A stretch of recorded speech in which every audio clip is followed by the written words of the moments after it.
I never believed in ghosts, never in curses. But this game, this deck, it knew all our darkest, nastiest secrets.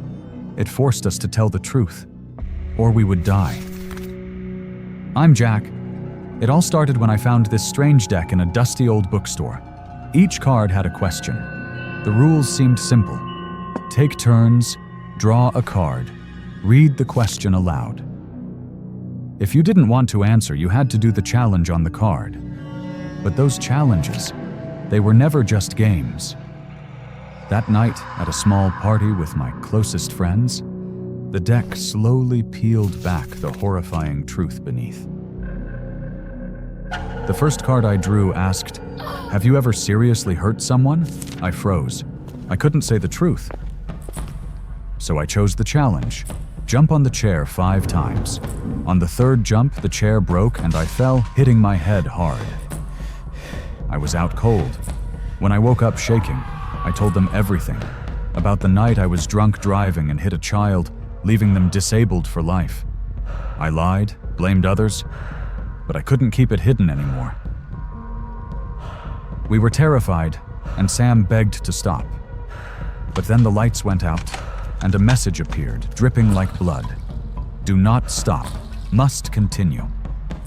Sam drew next. Her card asked, "What's the cruelest thing you've done out of pure jealousy?"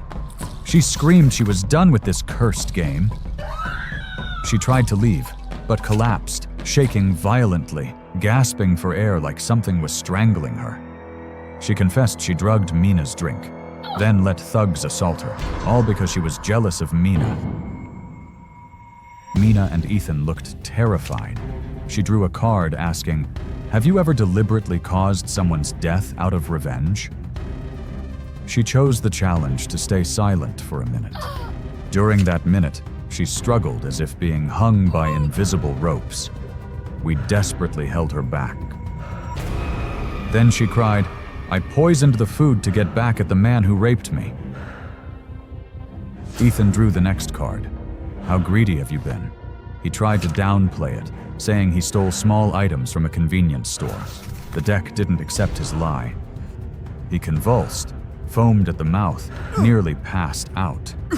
When he came to, he admitted, "I stole from the group fund and forged evidence to get Jake blamed and ostracized." I flew at Ethan, fists flying. The girls tried to stop us but got caught in the brawl. Blood splattered, our friendship shattered in the dark night. The next morning, a housekeeper screamed in horror, finding 4 bodies locked in a bloody embrace. The deck lay there, silent, waiting for the next unlucky soul to find it. I have no one left to call family. My mother is gone. My little brother too. And if you ask me why, I'll tell you the truth. I didn't kill them, not directly. I just followed what the cards told me. But what I didn't expect was that the tarot deck had a soul.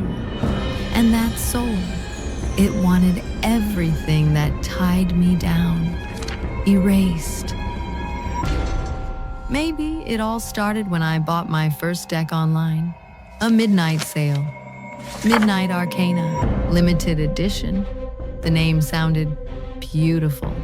At first I asked silly things about the weather, daily fortunes. My mom always said it was nonsense. I ignored her.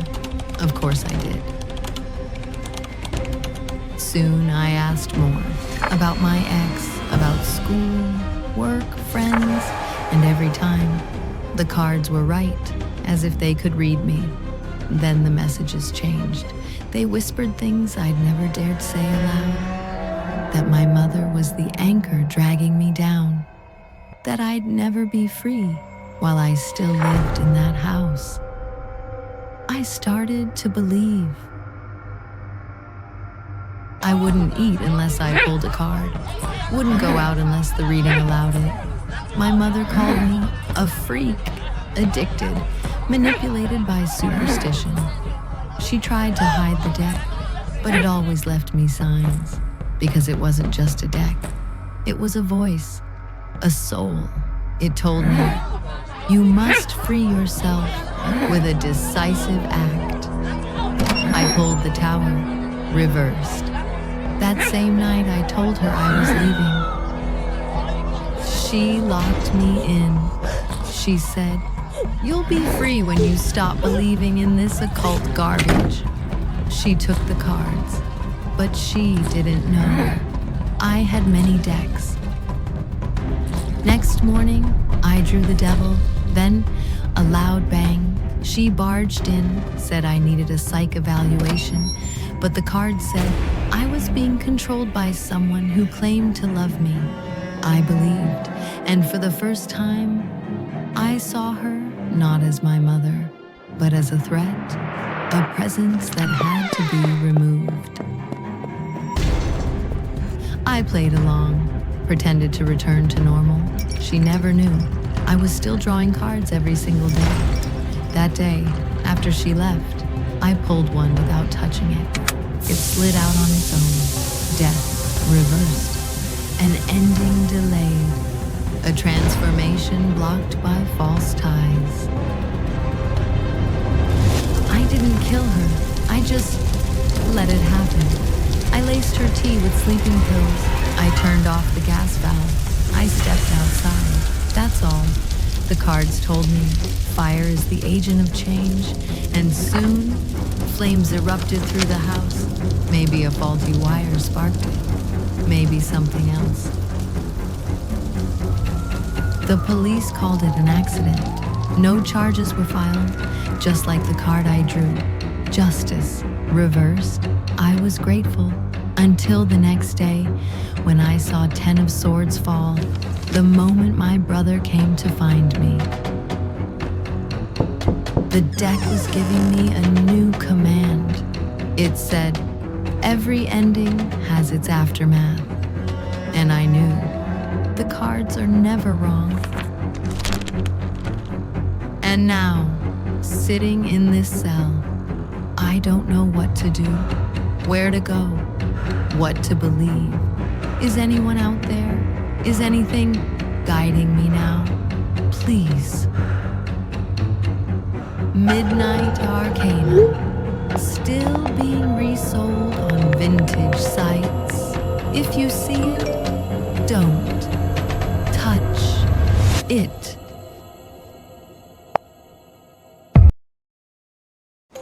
That night, I witnessed horror wearing a familiar face.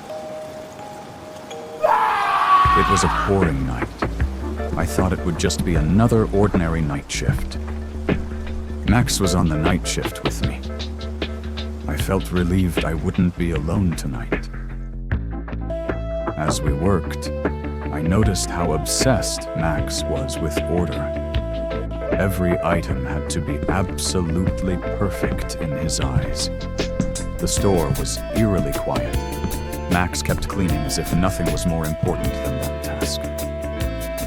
I tossed out a few questions to break the silence, but Max's answers were cold and empty. There was a distance between us I couldn't quite name. Suddenly, a soda can fell, shattering the quiet. Max froze, his gaze locked on that small mess as if time stopped. Max put the can back, readjusting it again and again until it was perfectly aligned. I could hear him whispering something, counting, or maybe praying. He mumbled about perfection, as if even a fallen can was a sin. A chill ran through me at the extremity of his obsession. Midnight, I looked up from my phone to see Max standing silent in the dark aisle, whispering something I couldn't make out. I gently tapped his shoulder, and Max spun around, wild-eyed, for a split second. He collected himself quickly, but I couldn't shake the feeling that I'd interrupted something. Suddenly, the power went out. I was engulfed in darkness and the roar of the rain. In a flash of lightning, I saw Max standing there, eerily calm. The lights flickered down, and Max was suddenly right behind me. My heart nearly leapt out of my chest. He just stared and gave me a faint, empty smile. I quietly asked if he was okay. Max only replied, "Everything will be perfect soon." His words hung in the air, cold and unsettling. It was past midnight, with not a soul around. I just wanted the shift to end. We started opening a new stock box. I fumbled with the cutter, feeling Max's stare boring into me. I tried to finish quickly. I didn't want this to last any longer. Max grabbed the knife, and I heard a sharp hiss of pain. The blade had sliced into his hand, blood dripping onto the floor. I lunged forward to grab his hand. Panicking, Max just stared at the blood, and in his eyes, something indescribably frightening flickered. Max's calm shattered. He glared at me and hissed that I had ruined everything. In that moment, I truly felt afraid. Max picked up the knife. Blood dripped onto its gleaming blade.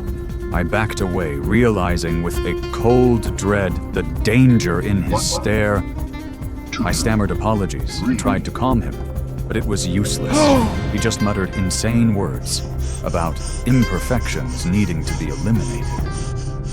A furious scream tore through the air, and I bolted on instinct, heart pounding. I sprinted through the aisles, desperately searching for a way out. I held my breath, cowering behind the shelf. His dragging footsteps and that eerie whispering sound. He was counting, each odd number sending ice through my veins. I tossed a can toward the corner of the store. The noise distracted him for a moment. As Max rushed toward it, I crept toward the exit. The door was locked tight. In desperation, I grabbed the fire extinguisher and squeezed the trigger. A spray of white foam hit Max's face, drawing a howl.